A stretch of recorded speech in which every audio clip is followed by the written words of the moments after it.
Hello, this is Dr. Cunningham. I am a licensed marriage and family therapist, and I have a doctorate in marriage and family therapy. And I would like to have another conversation with you today about grief. Specifically, I'd like to focus on discussing death and dying, but from an age appropriate perspective. Again, I am a marriage and family therapist, so I really work with families around grief, and I prefer to work with the family constellation because it includes all ages. I have my own experiences of witnessing, not directly, but the loss of loved ones through different age ranges. So I have lost loved ones around 5 years old, which is my grandmother, 10 years old, which is my father, teen years, which was another woman who was like a grandmother to me. And then even recently, within the past 3 to 4 years, two of my grandfathers. And so I have experienced what it is to lose a loved one and to grieve at different phases and stages of life. So when I'm working with families, I always like to make sure that there is a safe space for everyone to share what it is that they're thinking and feeling regarding the loss of the loved one. Now, how we make meaning of loss or afterlife depends upon one's belief system. I am Christian and also grew up in a Christian household. So, what happened after someone died really was framed based on the belief system. And so, if you have a spiritual belief, it can be a great way to cope. Specifically, if you're going to discuss death and dying, say with a child, it is important to be very concrete. A child really doesn't understand euphemisms at their age.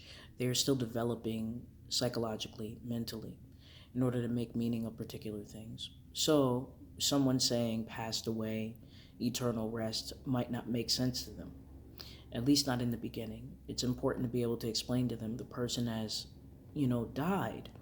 There's mortality, which means that at some point, someone is going to kind of go to sleep and never wake up again. Now, again, depending on what your belief system is, you can explain what happens after the person dies. But it's very important to make it clear that the person is not going to return because while going through the process of a loss and dealing with grief, a lot of times people will deal with kind of the pining and the denial. So at certain points, kind of wishing the person was there or missing that person is very honest and real. At the same time, to remind them that the person will not return, because sometimes kids will expect that tomorrow, whomever it was that was the loved one that passed away is going to show up. But the reality is they will not because they've died. And again, that's not morbid, that's just a reality of life. And of course, I pray and hope that every person lives a nice long life and ends up just, passing away because of, having lived a full and complete life, not because of any ailments or traumatic situations. But I also recognize the reality of, that everyone has to, at some point, experience what it means to lose a loved one, whether it's for natural causes or for other reasons. Now, through adolescence and the preteens, youth are able to understand, or adolescents are able to understand things like passed away. And they're able to grapple a little bit more with their belief system and ways of coping, and then also deciding how they're going to make meaning of it. It's very appropriate for people to be mad at God, especially if that's a part of their belief system. Why would you take them away from me?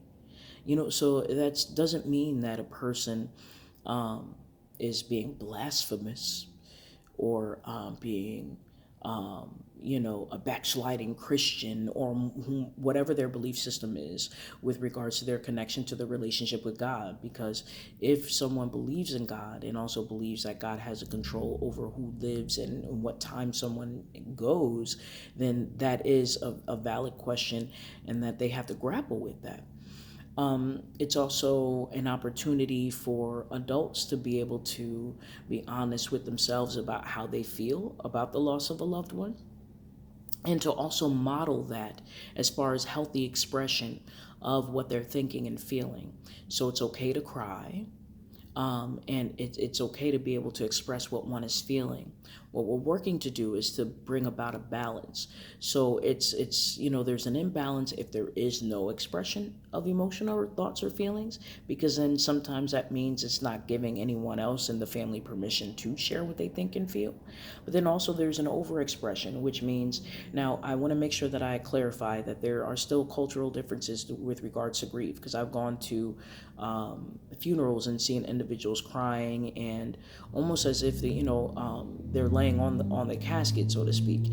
Now, that's a part of a cultural expression. I am not mentioning or trying to downplay anyone's cultural expression as far as grief, but specifically, what I'm saying is that there's a difference between no expression and then an expression that can appear aggressive or violent, meaning that when individuals are going through grief, they may deal with anger.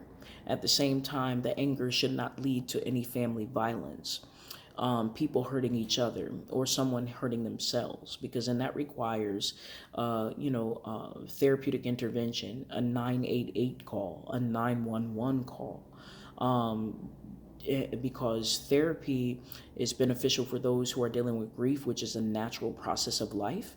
But when you start seeing extreme behaviors, then that means it's more of an urgent situation that requires a 988, which has to do with more like the National Suicide Lifeline, or 911, in order to maintain safety.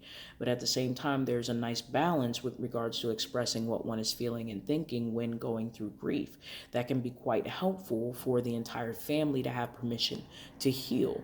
So to sit around at a table and to share stories, to reminisce about happy stories with the loved one, or even to just open the door for families to be able to express what they're feeling internally, that they may not necessarily feel comfortable with sharing with everyone.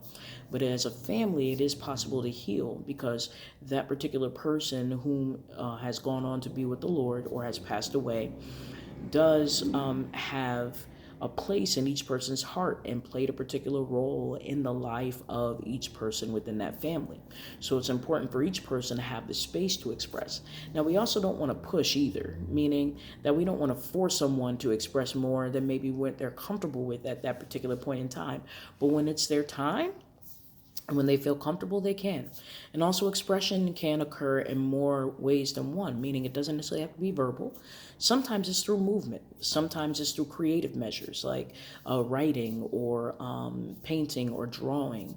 I definitely like to include, again, the balance between the two hemispheres, meaning the left side of the brain focuses a lot more on words, analyzing what one says.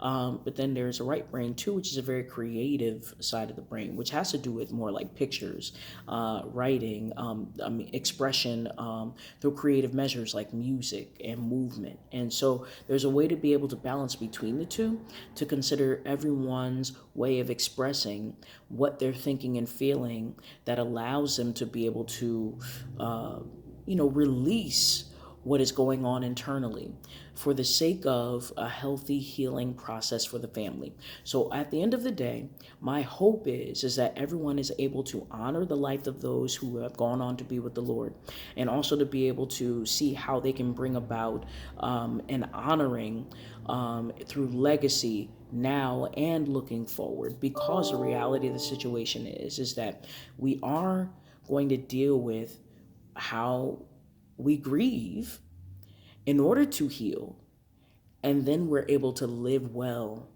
beyond loss. So I trust you have a great one.